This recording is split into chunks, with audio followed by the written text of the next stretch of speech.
keep talking happy talk. Talk about things you'd like to do. You gotta have. Voici le bon plan de la semaine. Il vous est présenté par Laura Duel. Pourquoi? Parce que ça concerne le e-commerce. Donc c'est chez vous, ça. Exactement. Et c'est une nouvelle manière de recruter plutôt intéressante et originale. Bon. C'est-à-dire on recrute dans la société civile des personnalités qui ne sont pas forcément formées pour ces métiers-là. Bon. On avait déjà parlé dans Télématin, il y avait eu des concours lancés pour aller tester des maillots de bain à l'autre bout du monde. Tester des maillots de bain? Oui, on en avait parlé à Télématin. Et ça a marché, il y a eu du monde? Il y a eu du monde, il y a eu beaucoup de postulantes. En l'occurrence, parce que c'était des femmes qui étaient recrutées et qui devaient partir avec plein de bikinis, les tester à l'autre bout du monde et communiquer sur les réseaux sociaux. Il y a des métiers difficiles quand même. Ouais. Il y a des métiers très difficiles et en plus très bien payés. C'est temporaire, hein. On ne peut pas exercer ce métier C'est un concept. Et là, le principe, c'est de trouver des ambassadeurs qui vont développer une marque de lingerie, donc on reste dans les dessous, et avec des profils totalement différents, et dire voilà, est-ce que vous aimez cette marque? Est-ce que vous aimez la lingerie? Et peut-être que vous allez pouvoir la vendre encore mieux aux étrangers, une marque française, faire la communication dans des pays étrangers, mieux que quelqu'un qui serait formé pour ça. Donc on lance un grand concours sur Internet. Ça n'a rien à voir avec l'informatique, le web, il faut être quand même connecté sur les réseaux sociaux, mais vous n'êtes pas obligé d'être un pro des réseaux sociaux ou d'avoir 1 million de followers qui vous suivent. Garçons ou filles? Les deux. Les deux. Vous pouvez d'ailleurs, il y a des garçons qui ont été recrutés. Donc je suis allée rencontrer celui qui est à l'origine de ce projet. La Undies Academy, c'est un peu The Voice digital. On a fait un appel pour un concours pour devenir le boss de la cool lingerie. Et pour ça, on a sélectionné 7 candidats. On a essayé par des épreuves différentes de détecter 7 talents qui, suite à ces épreuves, vont pendant 1 an devenir le boss de la cool lingerie dans leur pays, un pays qu'ils ont choisi eux-mêmes, pour développer Undies sur la voie digitale. Alors les 7 pays ne nous ont pas été imposés, mais ont été quand même dépendants des candidats. C'est-à-dire qu'il a fallu quand même qu'il y ait déjà des candidats qui se prêtent à ces pays. Au départ, il y en avait 14, on en a retenu 7. Alors les 7, c'est la Chine, l'Australie, le Mexique, le UK, donc l'Angleterre, la Suisse, l'Italie et la Russie.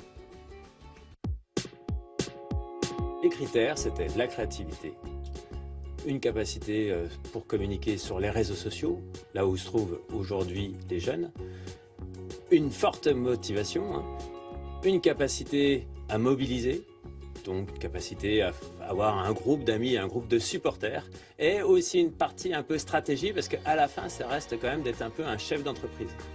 Aujourd'hui, on est présent, la marque est présente dans 3 pays, l'Espagne, la France et la Belgique, mais nulle part ailleurs. Donc le but, c'est vraiment de porter la collection, la lingerie dans d'autres pays. Et pour ça, l'e-commerce, c'est ce qu'il y a de mieux.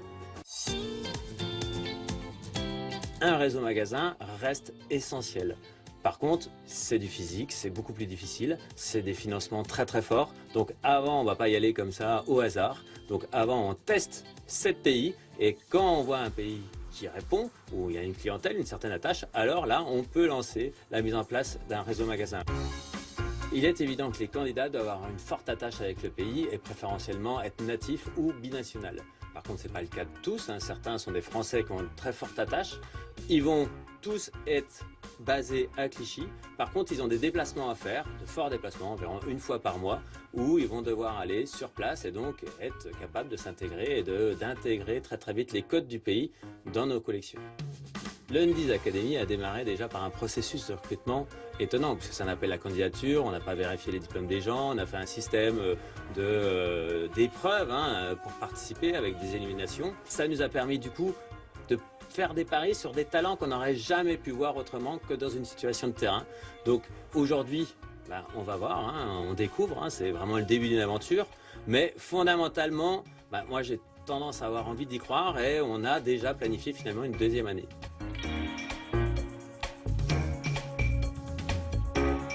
De la vente, parce qu'on leur demande d'être un peu représentants. Là, on les a testés, on les a confrontés à la vente, mais la plupart n'ont aucune expérience dans la vente. En revanche, effectivement, ils manient bien le digital et les réseaux sociaux. Et s'ils arrivent à séduire la clientèle du pays qui leur est attribué, après, ils auront peut-être la responsabilité d'une boutique. Alors, il a dit, il vaut mieux parler la langue? Il vaut mieux parler la langue. Ouais. D'accord. Voilà. En Chine, bonne chance. Oui, mais écoutez, Eh après, oui. il y a d'autres pays. Ben oui, oui, oui. Voilà. Bon, merci beaucoup, Laura. Ces jeunes gens, on retrouve ça, hein, si ça vous intéresse ou si vous connaissez des jeunes. Sur nos propres réseaux sociaux. Bien sûr. Ça marche toujours, les réseaux sociaux Ça cartonne. Ah ouais, Ouais. On les alimente, hein Ben, on les alimente. Vous les alimentez beaucoup, je vois. Pas assez.